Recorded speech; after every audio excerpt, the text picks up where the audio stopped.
कहाँ तुझे पाऊं, घर घर बन बन देखा भाला, अब कहाँ मैं जाऊं रे मन मोहना,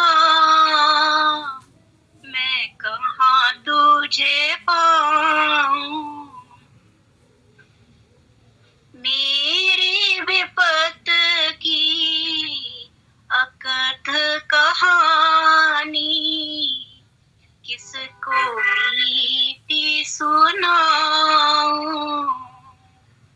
हार गई और थक कर बैठी, अब कहीं आऊं न जाऊं रे बिन मोहना, मैं कहाँ तुझे पाऊं। आना हो तो आप ही आ जा, आना हो तो आप ही आ जा, सौ सौ बार मनाऊं रे मन मोहना। मेरे घट में लगन लगी है, मेरे घट में लगन लगी है, घट ही में खींच बुलाऊं रे मन मोहना। घट के भीतर तरस दिखा दे, दुख कलेश बिसराऊं रे मन मोहना। घट का मंदिर पड़ा है सूना, तू मिल जाए बसाऊं रे मन मोहना। आरत साजूं प्रेम भक्ति की, घंट शंख बजाऊं रे मन मोहना। आनंद मंगल चहु दिश व्यापे, आनंद धुन नित गाऊं रे मन मोहना। तिलपट मध्य सेज बिछाऊं, पलकों की चिकलाऊं रे मन मोहना। नहीं मैं देखूं और किसी को, नैनों में तुझे छुपाऊं रे मन मोहना। मैं तेरी और तू है मेरा, मैं तेरी और तू है मेरा, तुझ ही से नेह लगाऊं। पुष्कर चरण शरण बलहारी, पुष्कर चरण शरण बलहारी, या जिया अब गाऊं रे मन मोहना। मैं तो घट ही में पाऊं रे मन मोहना, तुझे घट ही में पाऊं। राधा स्वामी हजूर। राधा स्वामी। इस वाले शब्द की पीछे की सारी लाइनें स्वयं अपने आप फलित होती हैं, लेकिन जो शुरू की लाइनें हैं वो हमारे लिए शुरू के सालों में या शुरू के आध्यात्मिक यात्रा में हमें वही सिर्फ करना है। बाकी की पीछे की लाइनें धीरे-धीरे स्वयं फलित होती रहती हैं। ये मुझे बहुत मैंने हुजूर को परेशान किया, बहुत मैंने पुष्कर दयाल जी महाराज को परेशान किया कि ये नहीं हो रहा है, ऐसा नहीं हो रहा है, वैसे नहीं हो रहा है। ये करके थक हार के जब मैंने ये छोड़ दिया कि ये नहीं हो रहा है और वो नहीं हो रहा है, तब तब वो अपने आप यात्रा स्वतः धीरे-धीरे अपने आप आगे बढ़ने लगती है। तो वो तो देव जगत व्याप्तम ब्रह्मा विष्णु शिवात्मकम गुरु परतरम नहीं किंचित तस्मै श्री गुरुवे नमः। सर्वे भवन्तु सुखिनः सर्वे सन्तु निरामयाः सर्वे भद्राणि पश्यन्तु मा कश्चित् दुःखभाग् भवेत्। परम तत्वाधार परम पुरुष पूर्ण धनी मालिक खुला जो पुष्करनाथ जी महाराज की पवित्र आत्मा सभी सत्संगी भाइयों बहनों माताओं बच्चों बुजुर्गों सबको राधा स्वामी। अभी जो आचार्य जयश्री ने और होने वाले आचार्य राधा ने बताया,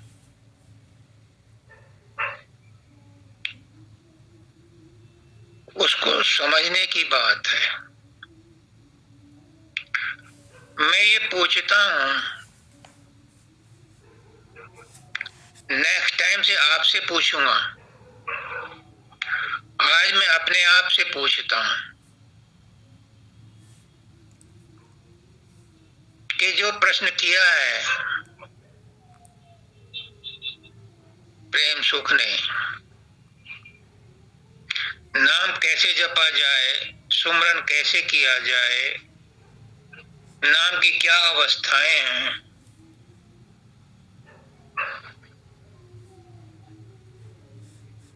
मैं अपने आप से पूछता हूं कि आखिर हम इस पथ पर इस मत में क्यों आए।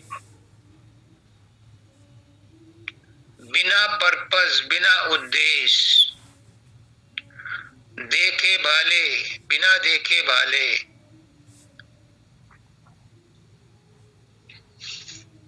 देखा देखी अगर कोई काम करते हैं और उसका उद्देश्य हमें नहीं मालूम तो क्या फायदा। हम संत मत में क्यों आते हैं, क्यों आए, हम संसार में क्यों आए।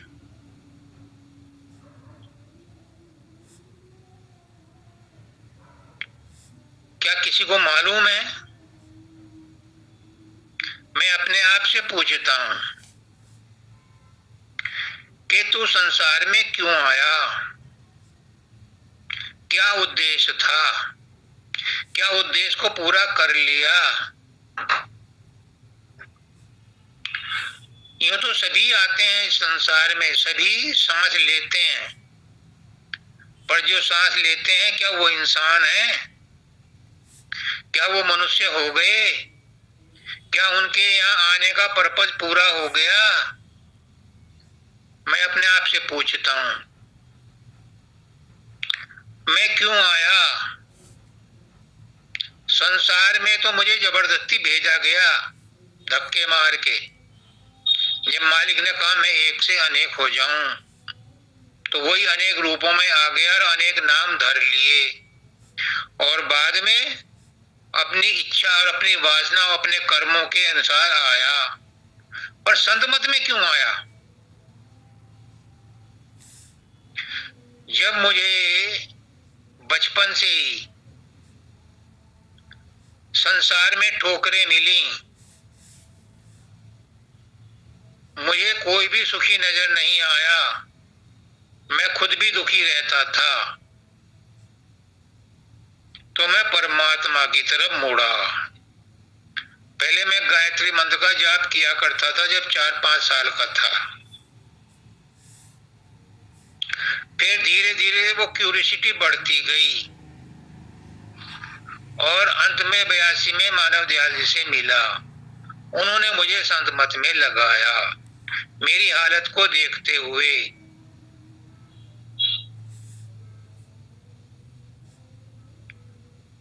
तो क्यों आया? क्योंकि संसार से दुखी था, संसार में सुख नहीं मिल रहा था। तो गुरु कहता है कि तुम संसार में आए हो और संसार को अच्छा समझ रहे हो, तो फिर संत मत में आने की क्या जरूरत? संत मत उन लोगों के लिए है जिनको संसार से ठोकर लग गई, जो परमात्मा की तरफ जाना चाहते हैं। बहुत लोग हैं जो दुखी हैं और परमात्मा की तरफ जाना चाहते हैं। हर धर्म में, हर देश में, हर कौम में सैकड़ों तरीके हैं परमात्मा के नाम को जपने के, परमात्मा की भक्ति करने के। फिर संत मत में क्या विशेषता है, यहाँ क्यों आया जाए? बाबा फकीर इसका आंसर देते हैं। वो कहते हैं कि किसी भी ढंग से भगवान को जप लो, कोई सा भी नाम जप लो, कोई सी भी भक्ति कर लो, कोई सी भी मूर्ति पूजा कर लो, कोई से भी तीर्थ व्रत कर लो,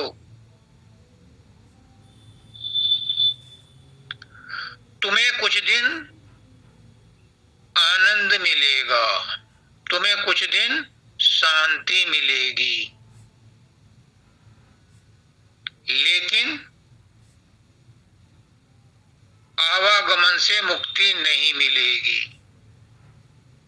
आवागमन से मुक्ति लेनी है, परमानेंट आनंद लेना है, परमानेंट खुशी लेनी है, परमानेंट शांति चाहिए, तो किसी संत महात्मा की संगत में जाओ जो खुद उस अवस्था में रहता हो, तब तुम्हें चांसेस हैं कि उसकी रेडिएशन से, उसके प्रभाव से, उसकी संगत से आपको भी शांति मिल जाए, क्योंकि वो शांत अवस्था में रहता है, उसके संग से आपको शांति मिल सकती है। इसलिए संत मत में मैं आया, क्योंकि मुझे संसार में कहीं शांति नहीं मिलती थी। और दूसरा कारण था कि मेरे प्रारब्ध कर्म ऐसे थे कि मुझे संत से मिलना था, तो मेरी तड़प को देखते हुए मानव दयाल जी संत अवतार धर के आए। मेरी जन्म पत्र में लिखा है कि ये जातक आखिरी उम्र में सन्यासी हो जाएगा। तो मानव दयाल ने सन्यासी नहीं बनने दिया, गृहस्थ में रह करके ही सन्यास के कर्म करवा रहे हैं। क्या है सन्यास का कर्म? सन्यास का कर्म है कि सब कुछ करो। सन्यासी नहीं करता सब कुछ, सब कुछ करता है, लेकिन वो किसी से चिपकता नहीं है। सब कुछ करो पर किसी चीज से चिपको मत। सबसे बड़े सन्यासी मैं राजा जनक को मानता हूं, क्योंकि वो बड़े बड़े सन्यासी जो जन्म से ही सन्यासी था, 14 साल तक गर्भ में रहा, सुखदेव, उसके भी गुरु हैं जनक, तो मैं तो उनको सबसे बड़ा सन्यासी मानता हूं, राजा जनक। उसने क्या नहीं किया, सब कुछ किया, लेकिन फिर भी संन्यास्त अवस्था में था, यानी किसी से उसका न्यास नहीं था, किसी से उसका संबंध नहीं था। वो सबसे सब कुछ करता हुआ भी सबसे अलग रहता था, सबसे अनासक्त रहता था। तो ऐसी अवस्था में रहने के लिए संत मत बनाया गया है। अब आप सोचो, आपने प्रश्न किया कि नाम कैसे जपा जाए, सुमरन कैसे किया जाए। पूछो अपने आप से कि क्यों जरूरत पड़ी तुम्हें नाम जपने की। बाबा फकीर कहते हैं डंके की चोट पर, जिनको संसार अच्छा लगता है वो संसार में रहें और शिव संकल्पम वस्तु के सिद्धांत पर चलें, उसी में उनका कल्याण होगा। संत मत में सिर्फ वही लोग आए जिनको आगे जाना है। तो नाम वो जपे जिसको आगे जाना है। जिसको संसार चाहिए उसे नाम जपने की जरूरत नहीं है, उसे तो शिव संकल्पम वस्तु के सिद्धांत पर चलो। हे मालिक सबका भला कर, हे मालिक सबका कल्याण कर, हे मालिक सबको सद्बुद्धि दे, सद्ज्ञान दे, भाईचारे का व्यवहार करो, एक दूसरे के साथ प्रेम करो, तो तुम्हें संसार के कामों में खुशी मिलेगी, सुख मिलेगा। संत मत उन लोगों के लिए है जिन्हें संसार से विरक्ति हो गई है, संसार ने धोखा दे दिया है, संसार से ऊब गए हैं, उकता गए हैं। सुमरन कैसे करें? कैसे भी कर लो, उल्टा सीधा बीज कैसे भी डाल दो, किसी का भी नाम का सुमरन कर लो, वो समय पर फल देगा। पर अगर तुम्हें आगे जाना है, अगर तुम्हें मुक्ति चाहिए, तो फिर सदगुरु जैसे बताता है वैसे करो। फिर आपको कुछ त्याग करना पड़ेगा। बिना त्याग किए, बिना कुर्बानी दिए नाम का जपना और सुमरन करना नहीं आ सकता। अभी राधा ने कहा कि जपते रहो नाम, हजारों बार, लाखों बार, करोड़ों बार, कुछ नहीं मिलने वाला। तीर्थ व्रत भी कर लो, मूर्ति पूजा भी कर लो, कुछ नहीं मिलने वाला। क्यों? क्योंकि जब तक तुम्हें अपना पर्पज ही नहीं पता, दाता दयाल कहते बिना उद्देश्य के नाम मत जपो। क्यों जपूं मैं, क्या चाहिए मुझे? अगर मकसद सामने नहीं है तो नाम जपने का भी कोई फायदा नहीं है। रखो उद्देश्य। अभी आचार्य जयश्री ने कहा कि जब तक तुम्हें अपने मकसद ना पता हो कि मैं क्यों कर रही हूं, क्यों कर रहा हूं, क्या चाहिए मुझे, अगर इच्छा नहीं है और बिना इच्छा के तुम नाम जप रहे हो तो काहे, क्यों? उस बात को भूल जाओ। जब गुरु आगे जाकर कहता है कि निष्काम सुमरन करो, वो दूसरी बात है। पहली स्टेज में तो तुम्हें कामना रख करके, इच्छा रख करके, टारगेट रख करके चलना पड़ेगा। क्योंकि जब तक मन है तब तक बिना इच्छा किए तुम्हें कुछ नहीं मिलेगा, इच्छा करनी ही पड़ेगी। तो जब तक मन के क्षेत्र में हो, सुमरन ध्यान कर रहे हो, तब तक अपनी इच्छा, अपनी वासना रखनी पड़ेगी, अपना पर्पस रखना पड़ेगा कि मैं क्यों कर रहा हूं।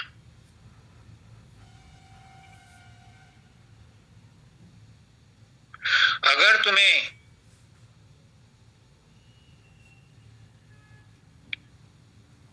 अपने और अपने परिवार की, अपने संसार की भलाई चाहिए तो संत मत में किसी भी कीमत पर इसका इलाज नहीं है। क्यों? जो तुम्हारे भाग्य में है वो तुम्हें मिलेगा। अगर तुम इच्छा रखो कि मेरी औलाद हो जाए इसलिए मैं सुमरन ध्यान करूं, मेरी तरक्की हो जाए, मेरी दुकान बन जाए, मेरा घर बन जाए, इस काम के लिए शिव संकल्प मस्तु का सिद्धांत है, वेद का सिद्धांत, उस पर चलो। जिस किसी इष्ट को बनाया है, जिसकी मूर्ति अपने अंदर प्रकट करो, उससे मांगो वो मिल जाएगा जो तुम्हें चाहिए।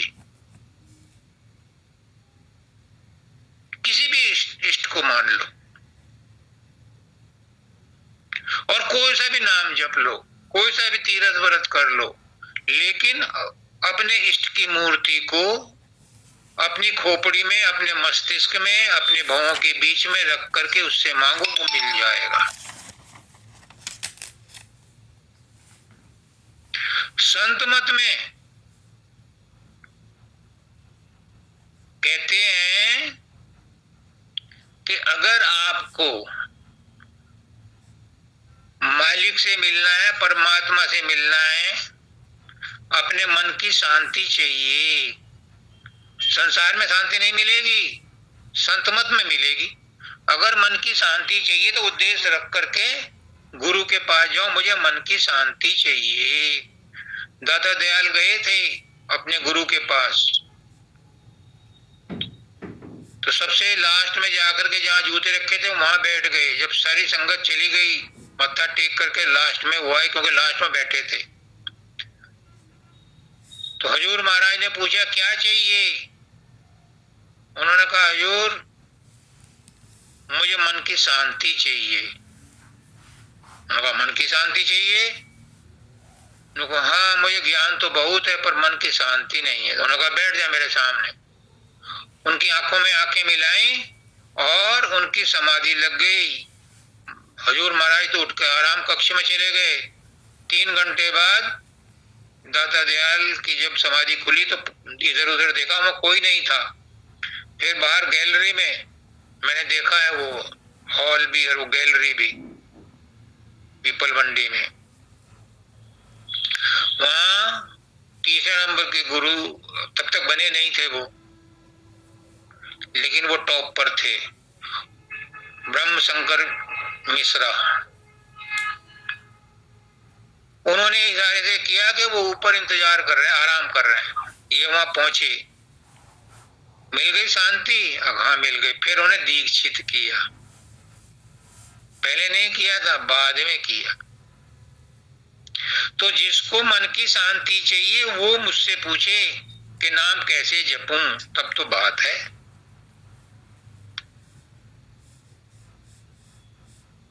पुष्कनाथ जी कहते हैं ऐसे ही चलते जाते का हाथ नहीं पकड़ता गुरु। जिसके अंदर तड़प है, जिज्ञासा है,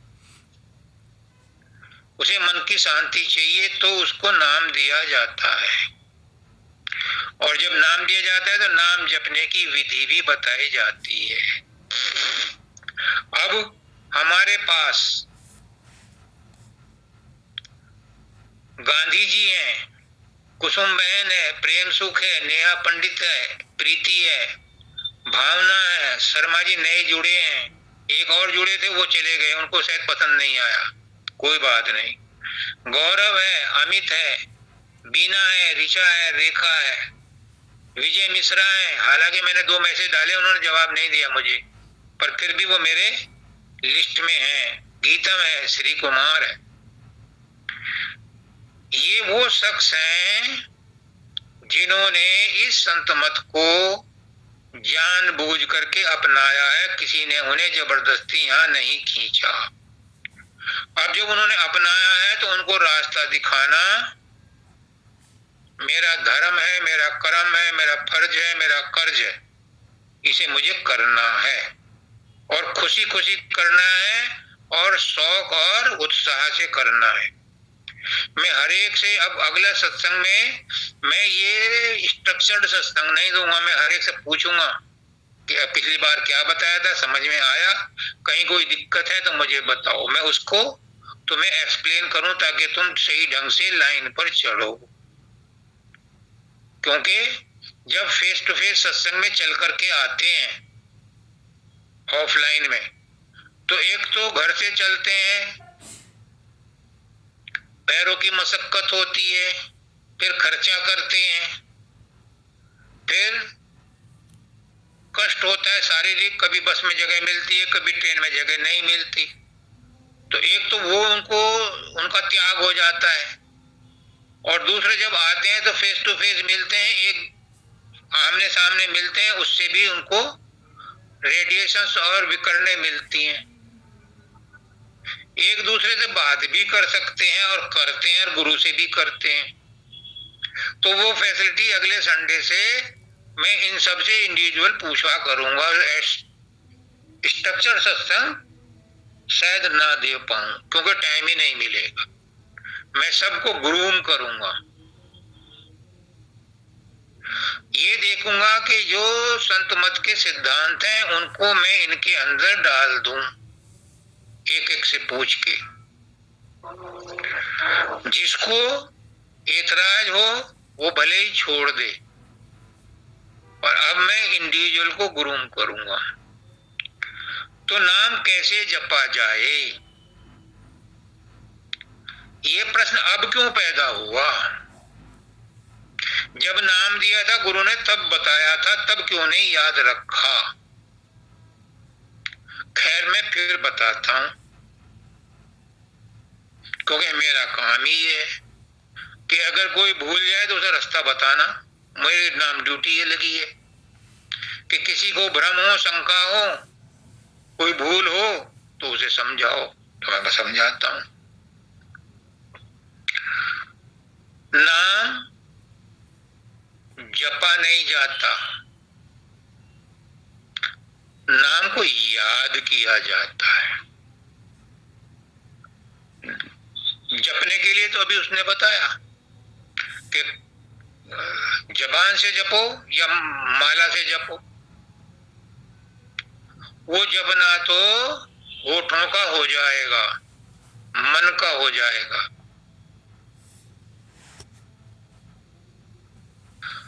जिसका तुम्हें नाम जपने के लिए दिया है, उस गुरु को अपना इष्ट मानो। कोई जरूरी नहीं है, जिस इष्ट को मान रहे उसको मानते रहो शर्मा जी, इष्ट बदलने की जरूरत नहीं है। इष्ट होना चाहिए जिस पर आपका पूर्ण विश्वास हो, जिसे आप पूर्ण पुरुष मानते हो, उसी पर विश्वास रखो। हमारे जितने भी गुरु आज तक हुए, मैंने देखा अपनी आंखों से, जो भी उनके पास आता था उसके सिर पर हाथ रख करके कहते अपने गुरु का ध्यान करो, और वो उसको आशीर्वाद देते थे और उसकी समस्याओं का समाधान भी करते थे। उसको कभी किसी ने नहीं कहा कि तुम मेरा नाम ध्यान करो या मेरा नाम लो, जो मैं दे रहा हूं वो नाम लो ना। जो तुम्हारे गुरु ने दिया है नाम और तुम्हारा गुरु है, उसका ध्यान करो। देखो कितनी ऊंची बात है। उसके विश्वास को वहीं बढ़ाओ। कृष्ण भगवान भी कहते हैं जो जिसका भोजन करता है, पूजन करता है, मैं उसी में उसका विश्वास बढ़ाता हूं और उसी में उसको फल देता हूं। तो जो नए हैं, जिन्होंने गुरु नहीं बनाया, जिन्होंने बना लिया, वो अपने गुरु को रखें कायम। जो नाम लिया वो उसको भी कायम रखें। जब वो दूसरी तीसरी मंजिल पार कर लेंगे, अगर उनको आगे जाना है तो फिर उनको कोई और तरीका बताया जाएगा। नहीं तो दूसरी मंजिल तक तो सब कुछ चलेगा, जैसे चला रहे हो वैसे ही चलो। मैं सिर्फ अपना हेल्पिंग हैंड दूंगा, मैं तुम्हें रास्ता बताऊंगा कि नाम कैसे जपना है, ध्यान कैसे लगाना है, कहाँ लगाना है, और उसका क्या असर होगा। ये क्लास चलेगी अब, जब तक के मैं ये नहीं महसूस कर लूंगा कि ये इसमें पारंगत हो गए, क्योंकि कहीं ना कहीं तो कमी रह गई।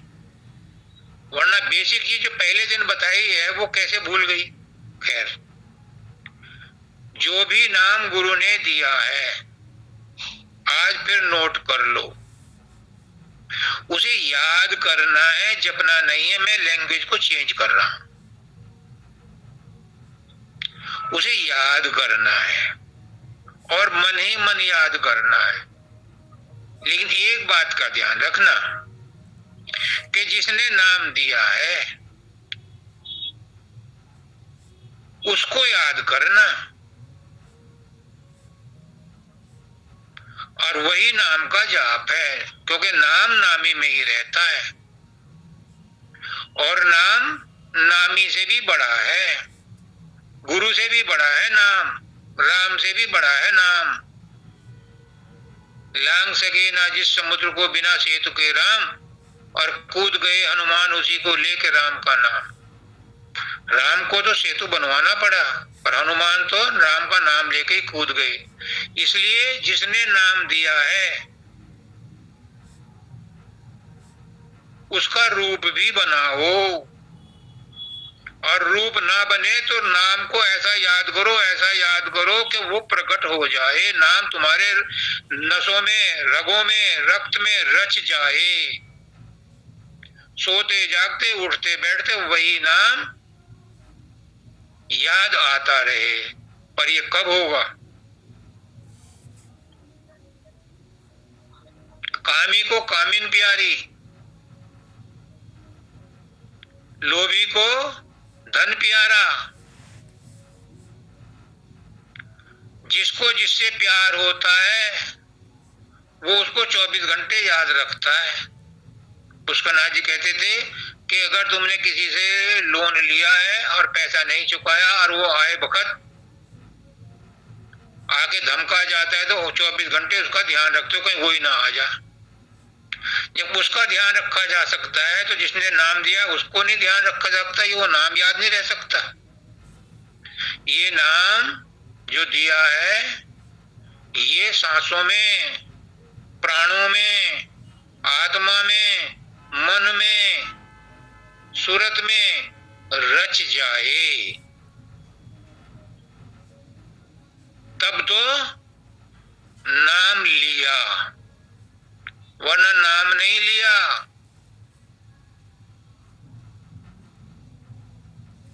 माला तो कर में फिरे, जीभ फिरे मुखमाई, और मनुमा तो चहुं दिशे फिरे, ये तो सुमरन नाई। तो नाम को सुमरने के लिए, नाम को लेने के लिए उससे प्रेम करो जिसने नाम दिया है, और इतना प्रेम करो कि हर वक्त याद रहे। पुष्करनाथ जी कहते हैं कि 24 घंटे बैकग्राउंड में रखो। जरूरी नहीं है जब 24 घंटे वो रहा तो फिर वो अलग से टाइम निकाल करके बैठने की भी जरूरत नहीं है। वही आचार्य जयश्री ने बोला था। तो जब भी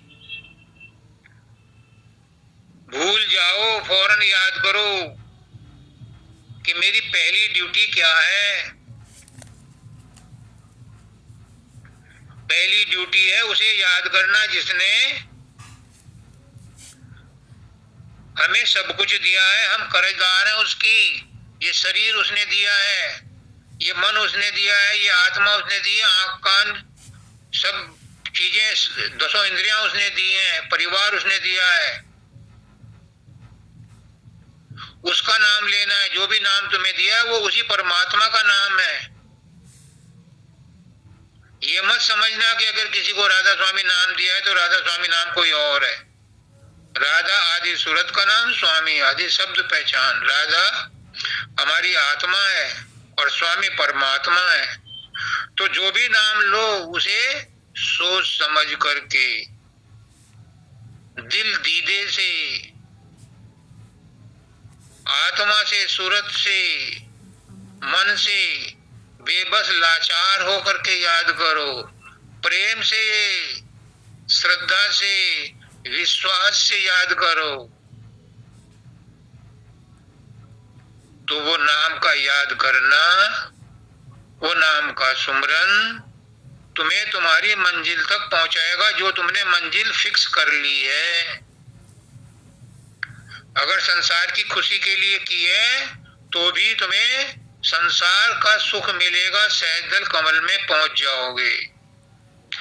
मन की शांति चाहिए तो त्रिकुटी में पहुंच जाओगे, मन की शांति मिलेगी, ज्ञान भी मिलेगा, प्रमाण भी मिलेगा, अनुमान भी मिलेगा।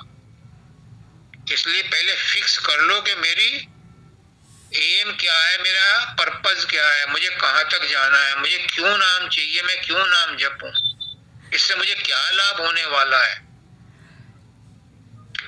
असली लाभ तो अभी और आगे मिलेगा, पर शुरुआत वही करेंगे जिनको संसार में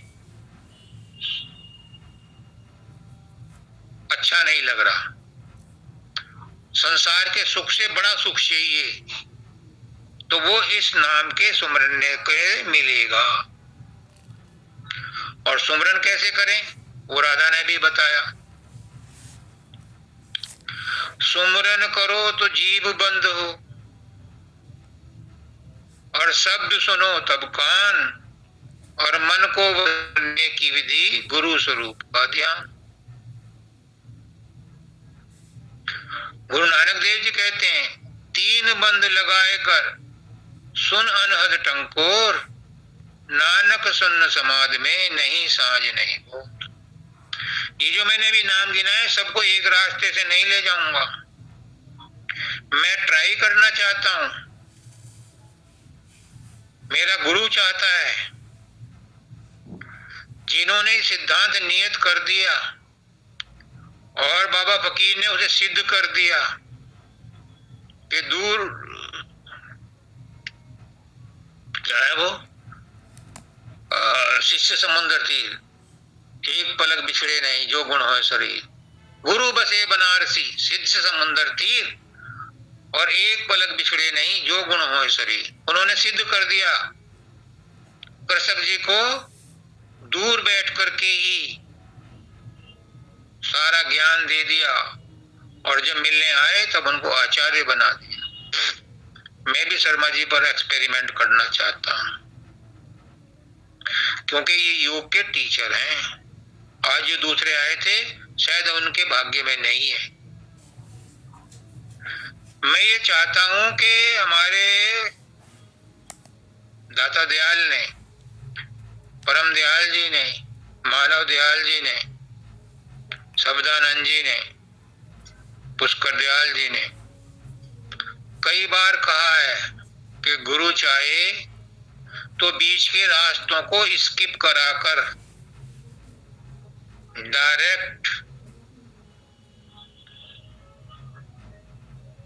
बाबा जयमल सिंह का भी एक भक्त था, उसने बाबा फकीर को बताया कि बाबा जयमल सिंह ने ऐसे कहा था। हुजूर महाराज का भी जिक्र आता है कि उन्होंने भी यही कहा था कि आगे आने वाले संत महासुन से आगे का ध्यान कराएंगे।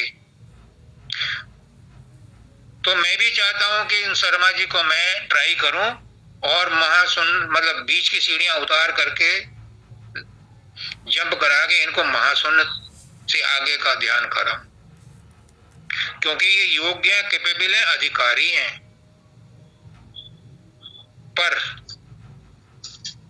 सब सुन लो, सभी सुन लो, क्योंकि सभी उसी लाइन में है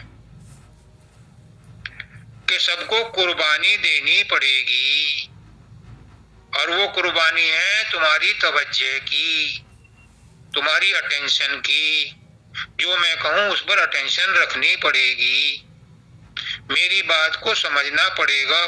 पूछ लो, ये समझ में नहीं आई मैं 10 दफे बताऊंगा, लेकिन सिर्फ पार्टिसिपेट करना है इसलिए पार्टिसिपेट कर रहे हैं, मेरी लिस्ट में तुम्हारा नाम है इसलिए पार्टिसिपेट कर रहे हैं, कोई फायदा नहीं।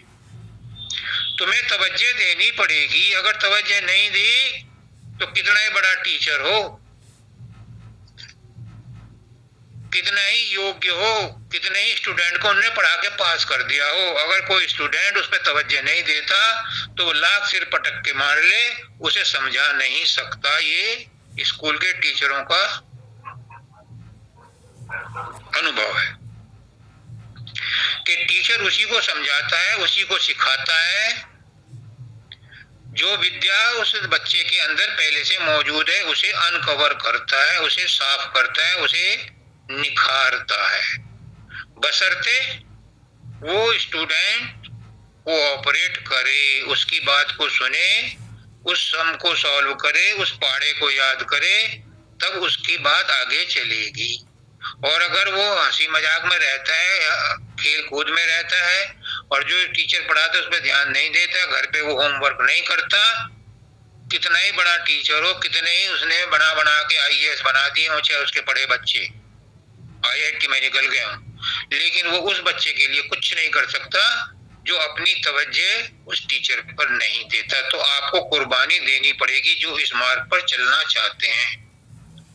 और मुझे इतना विश्वास है, मेरे गुरु ने मुझे इतना विश्वास दिलाया है, मेरे गुरु ने मुझे जो ज्ञान दिया है, जो मैं ज्ञान बांट रहा हूं, उसका प्रभाव पड़ेगा पड़ेगा पड़ेगा, क्योंकि प्रकृति ने ऐसा ही सोच रखा है। मैं गुरु नहीं हूं, मैं अभी भी कहता हूं मैं गुरु नहीं हूं, नहीं हूं, नहीं हूं। गुरु हैं रवि पंडित जी महाराज, जिनको सत्संग सुनना है उनके साथ जुड़े। मैं तो तुम्हें प्रैक्टिकल करवाया करूंगा, ट्यूटोरियल करवाया करूंगा, ट्यूटोरियल कराऊंगा। मैं भी चाहता हूं कि सब जो हम इकट्ठे हुए हैं कहीं किसी मंजिल पर पहुंचे। समय न ये क्या है वो, समय न यूं व्यतीत करो, ये समय बेकार न समय, हाँ, ये समय नहीं मिला है गंवाने को। तुम आए हो इस जग में अपना और औरों का काम बनाने। तो जो भी समय मिला है बहुत लिमिटेड बचा है हमारे पास, कल का कोई भरोसा नहीं, इसलिए जो समय मिला है उसी को प्रॉपर वे में यूटिलाइज करो। जो गुरु ने बताया है, गुरु ने मतलब गुरु तो मैंने बोला ना कि रवि पंडित जी है, मैं नहीं हूं, मैं तो सेवक हूं, दास हूं। जो आपको बता रहा है, जो आपकी मदद करने को तैयार है, उसकी बात पर गौर करो तो आपको आगे का रास्ता मिलेगा। और अगर आपने उसमें ढील कर दी तो चाह करके भी वो कुछ नहीं कर सकता। अब नाम जपने की अवस्थाएं हैं 4। पहली स्टेज है सहजदल कमल, लेकिन तुम इनको अभी जान के, चारों अवस्थाओं को जान करके भी क्या करोगे, फिर भूल जाओगे। मैं तो कहता हूं कि जैसे जैसे तुम्हारी प्रगति होती रहे उसी समय तुम खुद पहचानो, अपना अनुभव आप करो, आपको आप पहचानो। मैं ये चाहता हूं कि आप लोग खुद प्रैक्टिस करो, खुद मेहनत करो और इन चीजों को जान जाओ। अब नहीं जानोगे तो कब जानोगे? मैं बताने को बता दूंगा, सहजदल कमल है। क्या होता है जब तुम तीसरे तिल पर या आज्ञा चक्र पर वही नाम जो बताया है वो नाम का को याद करोगे, गुरु का रूप बनाओगे, तो तुम्हारी सारे बदन में जो फैली हुई सूरत है, जो आत्मा, सूरत और आत्मा को एक ही मान के चलो। अभी दो मत मान लो, जब जरूरत पड़ेगी मैं बता दूंगा। अभी यही मान के चलो कि जो आत्मा सारे शरीर में फैली हुई है उसे यहाँ इकट्ठा करो। जब यहाँ इकट्ठा करोगे तो पानी रोक दिया तुमने नाले का मिट्टी डाल के, तो वो ऊपर आएगा, सड़क पर भरेगा। इससे पहले ही तुम उसके लिए एक नाली बना दो और अपने क्यारी में ले जाओ, तो तुम्हारी सिंचाई हो जाएगी। तो जिस समय तुमने वो ऊर्जा इकट्ठी की तीसरे तिल पर आज्ञा चक्र पर, उसे आप ऊपर चढ़ाओ, तो ऊपर बराबर में थोड़ी देर फासले पे ही सहजदल कमल है। वहां पहुंचते ही आपको हजारों प्रकार के दृश्य हजारों इच्छाएं, हजारों कामनाएं, हजारों वासनाएं, मन की हजारों तरह की एक्टिविटी वहां मिलेंगी। क्योंकि वो स्थूल रूप है माया का, तो वहां पर जैसे हम कई धातुओं को मिलाकर के घंटा बना लेते हैं। पहले घंटे होते थे, स्कूल में भी होते थे, अब तो कोई नहीं होता, बैल लग गई। मंदिरों में होते हैं, गिरजाघरों में होते हैं। तो उस पर हमारी स्थूल जो वासनाएं हैं, इच्छाएं हैं, कामनाएं हैं, वो इकट्ठी होती हैं तो एक मादा बन जाता है, एक सॉलिड बन जाता है।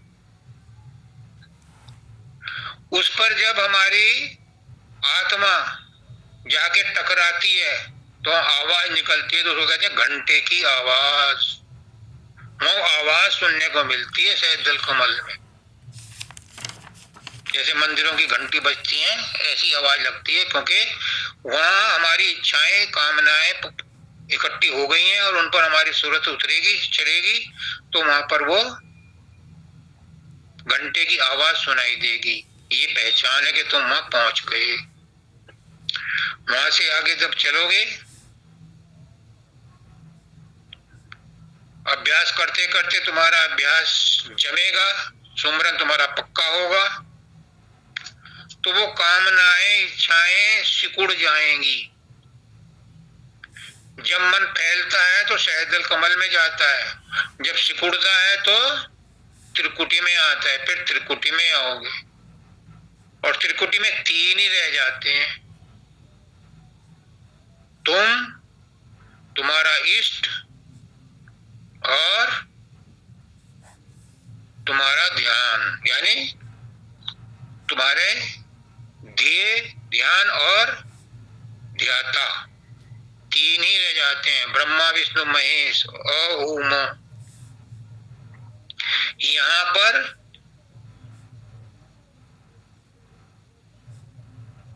मन की वृत्तियां इकट्ठी हो जाती हैं, और जब इकट्ठी होती हैं तो जोर लगाना पड़ता है, और जोर लगाना पड़ता है तो वहां चेहरा लाल हो जाता है, तो यहाँ लाल रंग दिखाई देता है।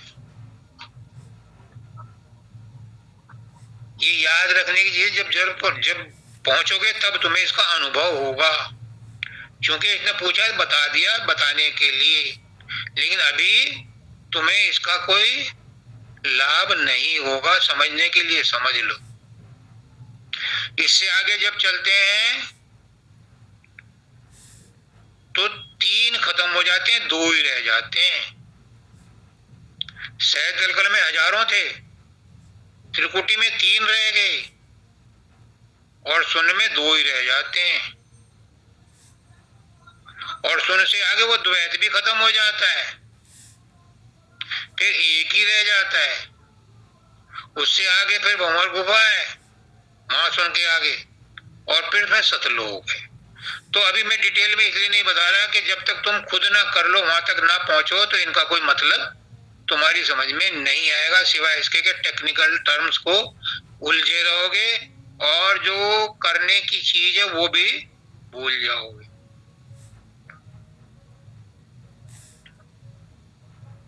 तो ये तो नाम जपने की अवस्था है, नाम क्या है वो बता दिया, नाम कैसे जपा जाए वो बता दिया, लेकिन ये करने का भेद है, नहीं बुद्धि विचार। मैं बार बार कहता हूं, ये करने से ताल्लुक रखता है, और जब करनी करोगे तो रहनी में आओगे, और जब रहनी आएगी तो फिर तुम्हें कुछ समझ आएगी संत मत की। कथनी से काम नहीं चलता, कथनी बदनी छोड़ो और करनी करो। और करनी क्या है? जो गुरु कहे वो करो, बस वही करनी है। कृष्ण भगवान कहते हैं अर्जुन को मार दे सबको। अब बताओ, कत्ल करना भी उन्होंने लीगलाइज कर दिया, क्योंकि मैं कह रहा हूं, गुरु हूं तेरा, मार दे। तो गुरु जो कहे सो हित कर जान, गुरु जो कहे सो चित धर ध्यान। जो तुम्हें कहा फिर वैसा करो, अड़ जाओ। मैं करके देखूंगा। जब गुरु ने कहा है तो इसमें सच्चाई है। अभी चेची ने भी बोला प्रेम में और मोह में क्या अंतर है। मैं ज्यादा डिटेल में नहीं जाता, मैं सिर्फ इतना ही बताता हूं कि मोह भी उसका ही है और प्रेम भी उसी का है। कहां से निकले? है तो ये मालिक का ही। अगर ये मन की प्रोडक्ट है तो मन किसका है? मन भी उसी मालिक का है।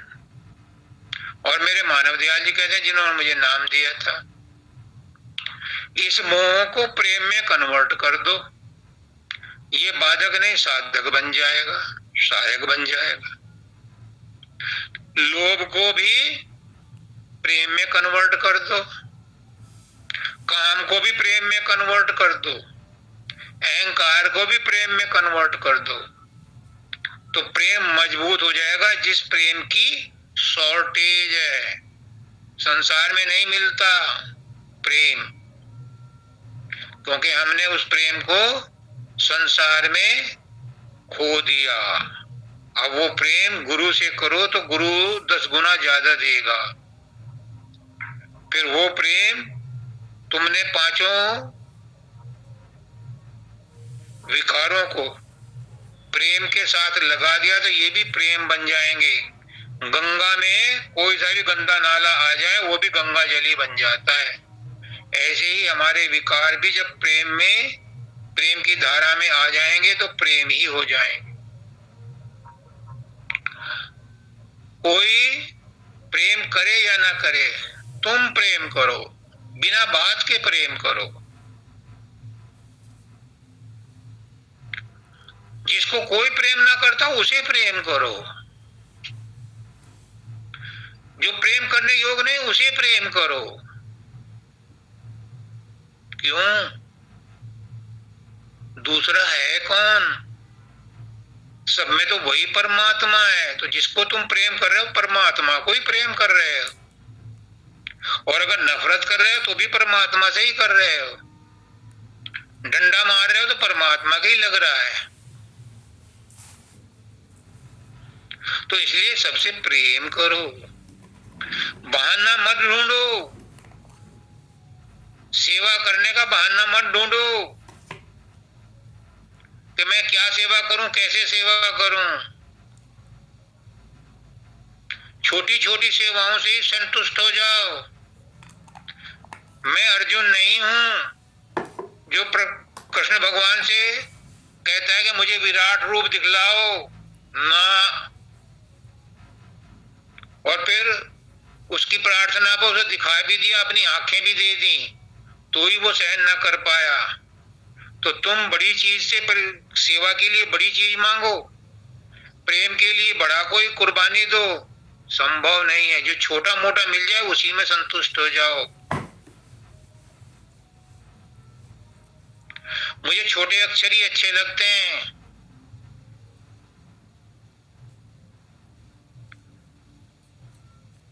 तो जो भी तुम्हें सेवा मिल जाए वो सेवा करो, और इच्छा मत करो कि मैं सेवा करूं, इच्छा मत करो मैं किसी से प्रेम करूं ना, चाहने से नहीं होने का। जो सामने आ जाए उसी को प्रेम करो, उसी की सेवा करो, जो बन जाए। और नहीं तो गुड मॉर्निंग ही करके करो, बातों से ही करो, फिजिकल करो, नहीं तो आत्मा से करो। मैं कहता हूं सबके सामने रोज, और सत्संग से पहले कहता हूं, सर्वे भवन्तु सुखिना, सर्वे सन्तु निरामया, सर्वे भद्राणि पश्यन्तु मां कश्चित् दुर्भाग् भवेत्। अपने मन से जिसकी तुम सेवा करने चाहते हो, अगर तुम्हें फिजिकली नहीं करे तो मन से करो, हे मालिक सबको खुश रख। तुम्हारी भावना वहां ना पहुंचे ऐसा हो नहीं सकता। गुरु तेरे दर पर जो आया वो खाली हाथ जाए ऐसा हो नहीं सकता। तुम अगर किसी भी संबंधी के लिए अपने दिल से कोई प्रार्थना करोगे, वो वहां तक पहुंच जाएगी, क्योंकि विचारों की शक्ति बहुत जबरदस्त है। रेडियो का सिद्धांत है, जब रेडियो की तरंगें बीबीसी लंदन से, वॉइस ऑफ अमेरिका, दूर दूर से आपके रेडियो में, ट्रांजिस्टर में आकर के सुनाई दे सकती हैं। जब आपके व्हाट्सएप मैसेज हर कंट्री में सुने जा सकते हैं, फोटो देखे जा सकते हैं, वो क्या है? वो भी तो विचारों की शक्ति है, वो भी तरंगों की शक्ति है। ऐसे ही तुम्हारे विचार की तरंगों की शक्ति जिस जगह तुम चाहोगे वहां पहुंच जाएगी। मुझे कहा था शब्दानंद जी महाराज ने कि अपने भाई से तुम प्रेम करो, गिफ्ट लेकर ना भी जाओ तो भी गुड मॉर्निंग कर लिया करो।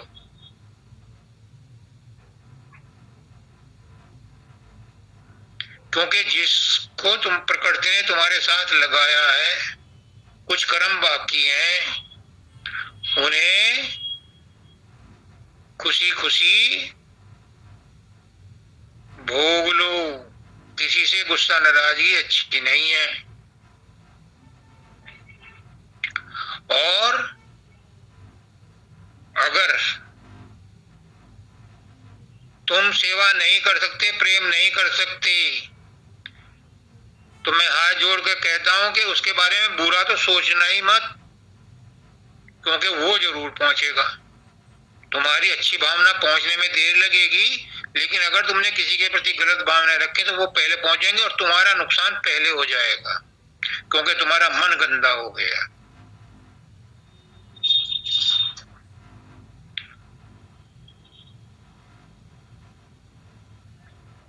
तो प्रेम में और मोह में अंतर वो करें, डिफरेंस वो ढूंढें जिनको उनसे काम है। मुझे तो दोनों ही परमात्मा के अंश लगते हैं, दोनों ही बातें परमात्मा की हैं, दोनों क्या सारी बातें परमात्मा की हैं। कोई चीज ऐसी है ही नहीं जिससे नफरत की जा सके, कोई चीज ऐसी है ही नहीं जिसको डिस्कार्ड किया जा सके। अब एक और लास्ट में बात रहती है कि हमारी इच्छाएं हमारे लिए तो जरूरी हैं, हमें तो मांगना चाहिए। हम गुरु से नहीं मांगेंगे तो किससे मांगेंगे? गुरु अर्थ दे तो गुरु धर्म दे तो गुरु काम मोक्ष देने हारे। ये बनाया ही इसलिए है। बाबा फकीर कहते थे कि वो गुरु ही क्या गुरु है जो किसी की पारिवारिक समस्याओं का समाधान ना कर सके, या तो उसे गुरु बनना ही चाहिए, और अगर किया है तो वो अध्यात्म में तब तरक्की करेगा, पहले उसका गृहस्थ चले। वो कहते थे मैं बहुत गरीब था, उनके रसाले का चंदा भी नहीं दे सकता था, इतना गरीब था, लेकिन उन्होंने मुझे हौसला देकर के इस लायक बना दिया। तो गुरु का भक्त कभी भूखा नहीं रहता। गुरु ऐसी तरकीब लगाता है कि उसकी रोजी रोटी का काम चलता रहता है। लेकिन बहुत बड़ा लेकिन है, उसका गुरु के प्रति श्रद्धा, प्रेम और विश्वास होना चाहिए।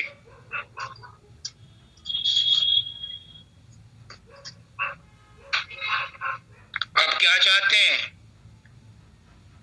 गुरु पुष्करनाथ जी कहते हैं गुरु से कुछ मत मांगो, वो सब कुछ दे रहा है, बिन मांगे दे रहा है, और देता आ रहा है और देता रहा है और देता रहेगा। लेकिन फिर भी जरूरत हो तो मांगो, पर कैसे? प्रेम, श्रद्धा और विश्वास से। साधन करो, अपने आप मिलेगा। फिर भी चाहिए तो मांगो, मिलेगा। खटखटाओ खुलेगा। परंतु परंतु परंतु अपने लिए मांगो तो मिलेगा। दूसरों के लिए मांगोगे ठन ठन गोपाल कुछ नहीं मिलेगा। क्यों? क्यों? क्यों? मैंने बोला ना कि जिसको जो मिलता है प्रेम, श्रद्धा और विश्वास का फल मिलता है। तुमने किसी थर्ड पर्सन के लिए मांग लिया तो उसको विश्वास, प्रेम और वो कहां से लाकर दोगे? तुम्हारा है, तुम्हें मिलेगा। तुम दूसरों के लिए मांगोगे, कुछ नहीं मिलेगा। बाबा फकीर के पास एक आदमी आया कि मेरा बेटा कहना नहीं मानता, गलत सोसाइटी में पड़ गया, शराब पीता है, जुआ खेलता है और भी बड़े बुरे काम करता है, उसके लिए कुछ कर दो। वो बोले कि तेरा बेटा है, तू कर उसके लिए। मैं तो जानता भी नहीं, मैं शक्ल भी नहीं देखी, मेरा कोई भी शुभ संकल्प उसके काम आ ही नहीं सकता, क्योंकि शुभ संकल्प भी उसी पे काम आता है, उसी के लिए कारगर होता है जो उस पर विश्वास करता है, प्रेम करता है, श्रद्धा रखता है। 6 महीने बाद वो आया, नुगो जी आपस में दोस्तों में झगड़ा हो गया और उसको कत्ल कर दिया। तो उसने कहा कि तो उससे बचना चाहता था ना, बुराई से, उसकी बदनामी से। मालिक ने, प्रकृति ने उसका इंतजाम कर दिया। इसलिए कोई दूसरे के लिए कुछ नहीं मांग सकता, बल्कि पुष्करनाथ जी तो ये कहते हैं कि तुम खुद भी, गुरु खुद भी न किसी के कर्म ले सकता है, न अपना पुण्य दे सकता है। हाँ, सद्भावना दे सकता है, आशीर्वाद दे सकता है, दया दृष्टि कर सकता है, पर वो भी उस पर जो उसका विश्वासी हो, प्रेमी हो, श्रद्धालु हो। दूसरे के लिए क्या करेगा जिसका कोई कंसर्न ही ना। पुष्करनाथ जी कहते हैं कि गुरु ऐसे चलते फिरते का हाथ नहीं पकड़ता। तुम दूसरे के लिए मांगो, एक तो मांगना गुनाह है, अपने लिए भी मत मांगो, और तुम दूसरे के लिए मांगो तो सिवाय इसके अपनी भी हंसी उड़वाओ और गुरु की हंसी उड़वाओ, मिलना मिलना कुछ नहीं। तो संत मत में आए हो तो संत मत के सिद्धांतों पर चलो, आशावादी रहो, जैसा करोगे वैसा मिलेगा, जैसी आशा वैसी भाषा, जैसा करेगा वैसा भुगतेगा। इसलिए मेरे प्यारे सत्संगी भाइयों, बहनों, माताओं, बच्चों, बुजुर्गों, अब सत्संग बहुत हो गया। हजूर महाराज कह गए, सत्संग करत बहुत दिन बीते, अब तो छोड़ पुरानी बाण, कब तक करो कुटिलता गुरु से, अब तो गुरु को लो पहचान।